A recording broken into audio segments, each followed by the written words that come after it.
All right, sweet. So welcome to Possible NZ with Arup. We'll just be presenting a little bit about Arup's graduate program.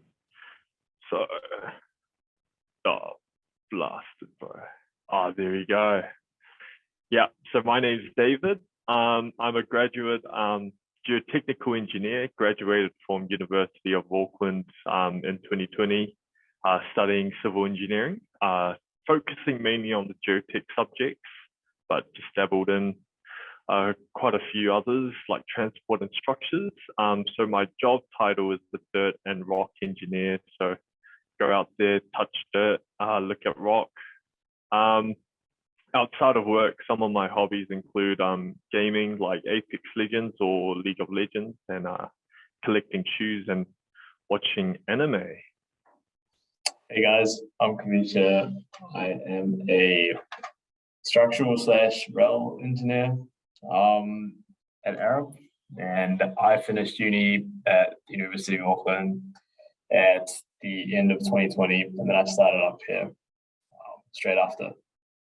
Yeah, so in my spare time, as you can see by my really big frame in that photo, it's bodybuilding and sleeping, because you got to rest up the body after bodybuilding, and I'm also watching anime.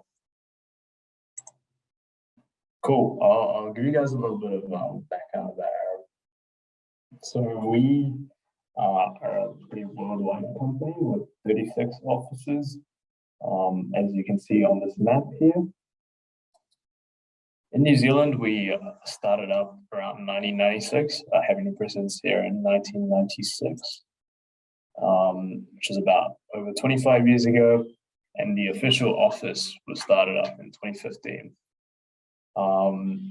And for those of you that are Auckland natives, you may be able to recognize these windows as a bar 101. Maybe don't put that on your CV, the place that you frequented. I'm sure that's probably not going to help your application. But we are also moving office into Britomart later this year. So I'll just take you through some of the projects that we work with. So one of the biggest ones being Central Intercept in New Zealand, Auckland. So it's like a 13-kilometer long underground wastewater pipe network that we're working on. And basically it's spanning from Mangere all the way to Grey Lynn. So some of the tasks that we had to do on Central Intercept is Plexus modeling. So we use a software called Plexus 2D, and we basically model the soil profiles and the shaft and what sort of excavations we're sort of doing. And by doing so, we can understand the behavior of soil as soil is getting excavated out along with the rock. So we use a lot of Plexus modeling. Another thing that we do is retaining wall analyses. So we just model the soil and retaining wall parameters, and we apply some loads, and basically we can get some bending moments, shear forces that we can communicate with the structural team, and that's how we sort of interact between the geotech and structure side. Another one that we frequently do is settlement analysis. So basically, we have a look at the effects of the tunnel excavation, shaft excavation, ancillary structure excavations, and we just combine them into a big contour map. And using the contour map, we can sort of analyze whether any sort of damage is done to the existing utilities underground or commercial or residential buildings close to the construction sites. So another one that we do is construction phase support, or CPS, and this is basically our time to get out of the office and sort of go out on site to make sure that everything's sort of being built to our design specs. And I guess the good thing about CPS is, sometimes you can get your name forever immortalized in a certificate like this. So my name is pretty much on there forever. Another big project that we're currently working on is City Rail Link, or CRLs, as most of you should know about. So we were the independent design checkers, which is basically not the main designers, but the Link Alliance send us their designs and we peer review it, double check, and make sure that we agree with their design parameters. And some of the stuff that were included in these checks were pile capacity checks, because a lot of the stations have pile foundations, and we just got to make sure that each and every pile have adequate compression and tensile capacity. So this is one of the spreadsheets that I've sort of set up in order to understand or calculate the capacity of the piles. Another thing that we normally do is global stability on retaining walls and slopes. So this is done using a program called Slide 2D. We're just trying to check how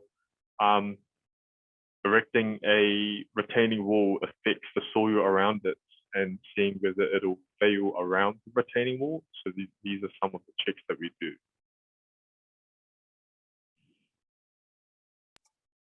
Cool. So David's talked a little bit about his experience as a geotechnical engineer. And I guess I'll talk through some of my experience in the structures team, rail team, and other various fun stuff that I've been up to. So one of the big projects that I got to work on was Auckland Light Rail, which is about 25 kilometers of new rail line from the city centre to the airport, going through Margaret and Waihanga. So I can't actually say much about this project because it's confidential. As you can see in this next picture, it's not a stock photo. I'm actually behind one of these boards. So some of the stuff that I did get to do was interaction with lots of clients and workshops to deliver the right solution for a big project like that. Another project that I'm working on from a structural perspective is this design of a station building in Hong Kong. Put in just a 3D view of it here. So we're in charge of designing the foundations, the main walls, columns, basically the main structure of one of the platforms. So in terms of a structural point of view, what I'd have to do is model it in 3D at the load cases from Hong Kong standards, and then design it to the standards that they've got there. Another one that I got to do, apologize for this image quality, not good at making slides, evidently, but that was basically doing some track designs for KiwiRail.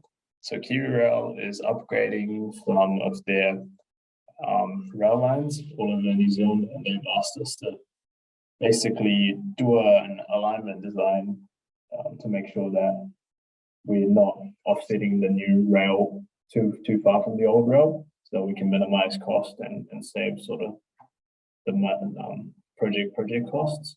So I used some programs such as Bentley Parallel Track and MicroStation to draw these alignments and do the vertical horizontal alignment design and do all the super elevation checks as well. So that was a little bit about the work we get up to, but we also wanted to touch on a few of the social activities that we get up to in Arup. So one thing that I find quite memorable is a Christmas boat party that we have, where we kind of just get on a boat and go for a cruise in the harbour, eat lots of food, lots of drinks, spend time with getting to know your colleagues, I guess. And we have a nice picture of David here. Great lighting, very, very picturesque. Yeah, it was a really good experience. I got to do it when I was an intern, and it was probably one of the, the thing is, when you're on a boat, you can't really leave the boat as well, so you're kind of forced to talk to people. So it was a good time to get to know everyone. Another one of the sort of ceremonies that we have to recognize our talent and recognize the projects that we've been working on is the Ove Awards. And this is sort of named after our founder, Ove Arup. And yeah, if you win, you get your own Ove, sort of like an Oscar kind of thing. So just another cool celebration that we have. We got to go ziplining as part of Central Interceptor up in Waiheke. That was really fun as well. And as part of our well-being, looking after our well-being over COVID, sent us a lot of free food, which is always nice. Save some money on the grocery bill and get some nice treats that you don't normally buy. Cool. So I'll just take you guys through our graduate and internship applications. So with graduate selection stages, you have stage one, which is an online application, and this is just like any other online application. You just apply through a push apply system and just chuck in your details, like your name, location, area of expertise, and area of study. And then for stage two, you've got the blended abilities test. So I think this is quite similar to what other firms do, where they send you a link and it's sort of like a mini game and a quiz.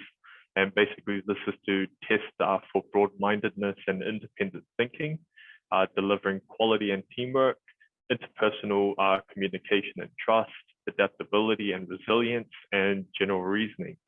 And then once that's all good, Maddie, who's our early careers lead, she'll present the hiring managers with a short list of people, where the hiring managers will now then pick people to interview.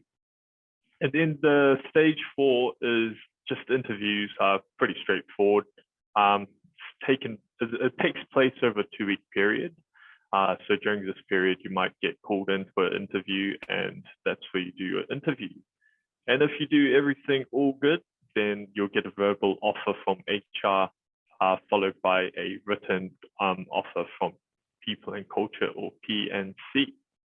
So that's our graduate selection stages that we have. I believe these would also apply for internship applications as well.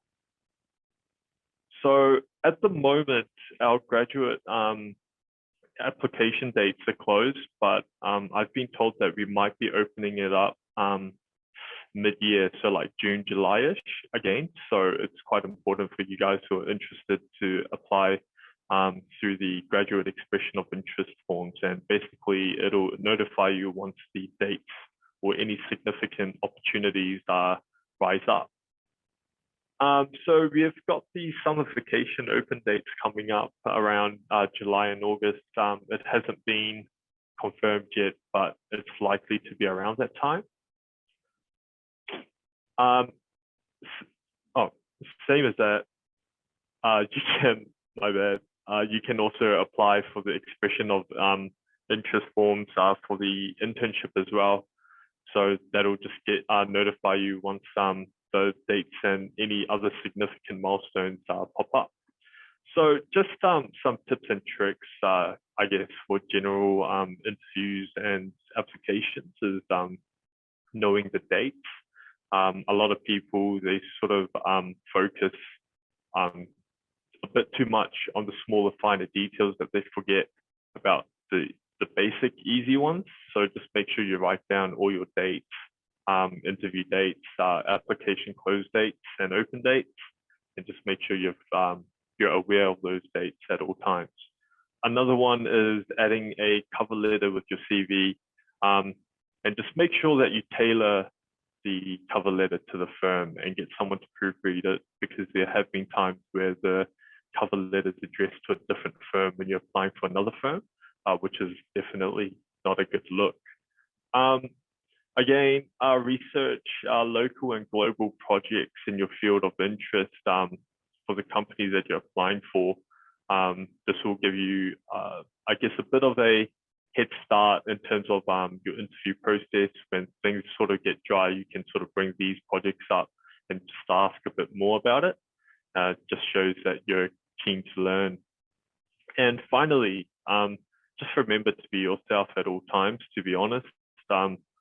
I think a lot of people sort of, they try to be someone they're not, and it's sort of easy to pick them out. But I think the most important aspect about being yourself is just showing your willingness to learn, I think, is the most important aspect of any graduate or intern coming into these firms. So just some parting words from us to you. Yeah, I mean, I guess we wanted to impart some of our experience of working in the engineering industry to you guys that are going to be in the industry soon, and I guess show maybe the reality of it a little bit. And the best analogy I always use when I try to describe to someone else how work is like, I say it's kind of like a wave in the sense that we have a lot of work at times, and then other times we don't have much work at all. And in the times where you are really busy, it's important to make sure that you are sort of okay with the amount of work you have, and to say if you're not. I find that people are very supportive as long as you speak up and you state that. And when you don't have much work, maybe use that time to figure out what you're actually like interested in engineering. Because for me, like I'm not like 100% like sold on a specific discipline just yet. So I'm using that time to try to figure that out, because I guess you want to work towards some pathway at the end of the day. Anything to add, David? Yeah, engineering is not a piece of cake or walk in the park sort of thing. It is difficult, and it can get quite stressful no matter what firm you're working for. So I think it's quite important that you have like a strong mental and you have that willingness to keep moving forward even when things get a bit rough, because it does get rough, and that's just the reality of things in this industry. So yeah, thanks for listening in on our presentation. Hope you guys enjoyed.